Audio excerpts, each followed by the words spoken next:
আপনারা দেখছেন TVN24 news network. সবশেষ আপডেটে স্বাগত জানাচ্ছি আমি আব্দুল আল মামুন। ইরানের সঙ্গে চলমান যুদ্ধের 6 মাস পূর্ণ হওয়ার প্রেক্ষাপটে আমেরিকার সামরিক নেতৃত্বের ভেতরে নতুন ধরনের উদ্বেগ তৈরি হয়েছে। প্রেসিডেন্ট ডোনাল্ড ট্রাম্প প্রকাশ্যে ইরানের বিরুদ্ধে কঠোর অবস্থান বজায় রাখলেও প্রশাসনের সর্বোচ্চ সামরিক পর্যায়ে এখন এমন একটি প্রশ্ন গুরুত্ব পাচ্ছে: এই যুদ্ধের শেষ কোথায়? প্রশাসনের অভ্যন্তরীণ আলোচনার সঙ্গে পরিচিত একাধিক সূত্রের তথ্য অনুযায়ী জয়েন্ট চিফস অব স্টাফের চেয়ারম্যান জেনারেল ড্যান কেন ব্যক্তিগতভাবে মনে করছেন ইরানের সঙ্গে সংঘাত থেকে বেরিয়ে আসার একটি বাস্তবসম্মত পথ খুঁজে বের করা জরুরি। তার মূল্যায়ন, বর্তমানে আমেরিকার হাতে থাকা সামরিক বিকল্পগুলো সীমিত, আর কেবল বিমান হামলা চালিয়ে প্রেসিডেন্ট ট্রাম্প ঘোষিত কৌশলগত লক্ষ্য অর্জন করা কঠিন হতে পারে। জেনারেল কেনের এই অবস্থানকে বিচ্ছিন্ন মত হিসেবে দেখা হচ্ছে না। সূত্রগুলোর ভাষ্য অনুযায়ী তিনি CIA পরিচালক John Ratcliffe, state secretary Marco Rubio এবং ভাইস প্রেসিডেন্ট জেডি ভ্যান্স সহ প্রশাসনের অন্য শীর্ষ কর্মকর্তাদের সঙ্গেও বিষয়টি নিয়ে আলোচনা করেছেন। এসব আলোচনার মূল লক্ষ্য ছিল সামরিক বিকল্পগুলোর বাস্তব সীমাবদ্ধতা স্পষ্ট করা এবং প্রেসিডেন্টের সঙ্গে বৈঠকের আগে নীতিগত সমন্বয় নিশ্চিত করা। যুদ্ধের শুরুতে ট্রাম্প প্রশাসনের ধারণা ছিল ব্যাপক বিমান হামলা ইরানের সামরিক সক্ষমতা দ্রুত ভেঙে ফেলবে এবং তেহরানকে আমেরিকার শর্তে আলোচনায় বসতে বাধ্য করবে। কিন্তু 6 মাস পর পরিস্থিতির মূল্যায়ন ভিন্ন চিত্র তুলে ধরছে। জেনারেল কেন এর আগে প্রকাশ্য অ্যাকশনে নিতেও বলেছিলেন এয়ার পাওয়ারের সীমাবদ্ধতা আছে। সেই মূল্যায়ন এখন প্রশাসনের ভেতরেও আরও গুরুত্ব পাচ্ছে।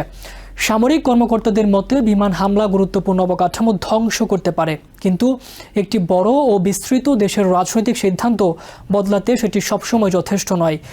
বিশ্লেষকদের ভাষায় ইরান বহু বছর ধরেই তাদের ক্ষেপণাস্ত্র, ড্রোন এবং সামরিক স্থাপনাগুলোকে বিকেন্দ্রীকরণ করেছে। ফলে একটি ঘাঁটি ধ্বংস হলেও সামরিক সক্ষমতা পুরোপুরি ভেঙে পড়ে না। এর ফলে প্রতিটি নতুন হামলার কার্যকারিতা আগের তুলনায় কমে আসে। প্রেসিডেন্ট ট্রাম্প এখন এমন এক অবস্থানে দাঁড়িয়ে আছেন যেখানে প্রতিটি সিদ্ধান্তের সঙ্গে জড়িয়ে আছে বড় ধরনের ঝুঁকি। যদি তিনি নতুন করে বড় আকারের হামলার অনুমোদন দেন, তাহলে ইরানের পাল্টা প্রতিক্রিয়া আরও তীব্র হতে পারে।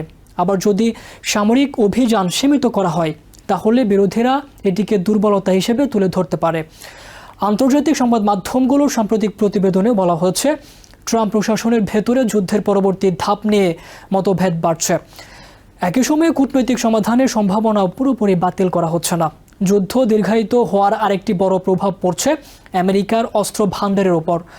উচ্চ ক্ষমতা সম্পন্ন ক্ষেপণাস্ত্র, নির্ভুল বোমা এবং বিমান প্রতিরক্ষা ব্যবস্থার মজুদ আগের তুলনায় দ্রুত কমছে বলে উদ্বেগ তৈরি হয়েছে। জেনারেল কেইনো একাধিক বৈঠকে বিষয়টি প্রেসিডেন্টকে জানিয়েছেন বলে সংশ্লিষ্ট সূত্রগুলোর দাবি। সাম্প্রতিক সময়ে অস্ত্র ভান্ডারের অবস্থা নিয়ে সংবাদ প্রকাশের পর হোয়াইট হাউসের অসন্তোষও প্রকাশ্যে এসেছে। ট্রাম্প প্রশাসন বলছে, আমেরিকার সামরিক সক্ষমতা যথেষ্ট শক্তিশালী থাকলেও গোলাবারুদের মজুদ নিয়ে প্রকাশিত তথ্য কৌশলগতভাবে ক্ষতিকর হতে পারে। শুধু আমেরিকার সামরিক পরিকল্পনায় নয়, মধ্যপ্রাচ্যের মিত্র দেশগুলোর নিরাপত্তাও এখন বড় বিবেচ্য বিষয়। সূত্রগুলোর মতে, উপসাগরীয় কয়েকটি দেশ হোয়াইট হাউসকে সতর্ক করেছে যে সংঘাত আরও বাড়লে ইরান তাদের জ্বালানি অবকাঠামো এবং সামরিক স্থাপনাকেও লক্ষ্যবস্তু করতে পারে। এর সরাসরি প্রভাব পড়বে বৈশ্বিক জ্বালানি বাজারে। বিশেষ করে হরমুজ প্রণালী ঘিরে নতুন সংকট তৈরি হলে বিশ্বের প্রায় 1/5 সমুদ্রপথে পরিবাহিত তেল সরবরাহ ব্যাহত হওয়ার আশঙ্কা রয়েছে। যুদ্ধ পরবর্তী সম্ভাব্য সমঝোতার আলোচনায় এই প্রণালীর ভবিষ্যৎ ও গুরুত্বপূর্ণ বিষয় হয়ে উঠেছে। সামরিক কৌশল অফ র্যাম্প বলতে এমন একটি পথকে বোঝানো হয় যার মাধ্যমে কোনো পক্ষ নিজের মূল স্বার্থ অক্ষুণ্ণ রেখে সংঘাতের তীব্রতা কমাতে পারে।